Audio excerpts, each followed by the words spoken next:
দক্ষিণ ভারতের সুপারস্টার আল্লু অর্জুনের বহুল প্রতীক্ষিত সিনেমা পুষ্পা 2 দ্য রুল এর ট্রেলার মুক্তির তারিখ ঘোষণা করা হয়েছে। দীর্ঘ অপেক্ষার পর আল্লু অর্জুন ভক্তদের জন্য এবার এটি যেন সুখবর হয়ে এলো। আগামী 5 ডিসেম্বর প্রেক্ষাগৃহে মুক্তি পেতে যাচ্ছে পুষ্পা সিনেমার দ্বিতীয় কিস্তি।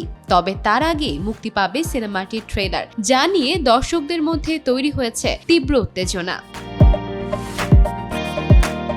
এরই মধ্যে পুষ্পা 2 দ্য রুল সিনেমার পোস্টার এবং প্রথম লুক বেশ আলোচিত হয়েছে, কিন্তু সবচেয়ে বড় খবর 3 সপ্তাহ আগেই জানিয়ে দেওয়া হয়েছে ট্রেলার মুক্তির তারিখ। আগামী 17 নভেম্বর রবিবার সন্ধ্যা 6টা 3 মিনিটে মুক্তি পাবে এই ট্রেলার। 2 মিনিট 44 সেকেন্ডের এই ট্রেলারকে ম্যাস ফেস্টিভ্যাল হিসেবে অভিহিত করেছেন আল্লু অর্জুন নিজেই।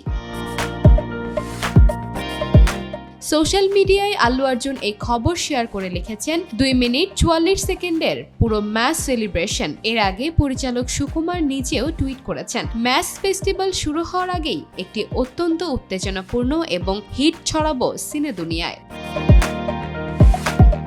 এর আগে 2021 সালে প্রথম sequel Pushpa the rise cinema ব্যাপক সাড়া জাগিয়েছিল সিনেপাড়ায়। ক্রাইম ড্রামা ঘরানার এই গল্পে মুখ্য চরিত্রে অভিনয় করেছেন ভারতের জনপ্রিয় অভিনেতা আল্লু অর্জুন। গল্পটি ভারতের আদিবাসী জীবনকে কেন্দ্র করে তৈরি, যেখানে প্রধান চরিত্র পুষ্পারাজ একজন যুবক হিসেবে অবৈধ লাল চন্দন কাঠ পাচারের ব্যবসায় জড়িয়ে পড়ে। আস্তে আস্তে সে অপরাধী জগতে শক্তিশালী নেতায় পরিণত হয়। ছবির দ্বিতীয় পর্বে দেখানো হবে এই নেতা হিসেবে পুষ্পারাজের শাসনকাল।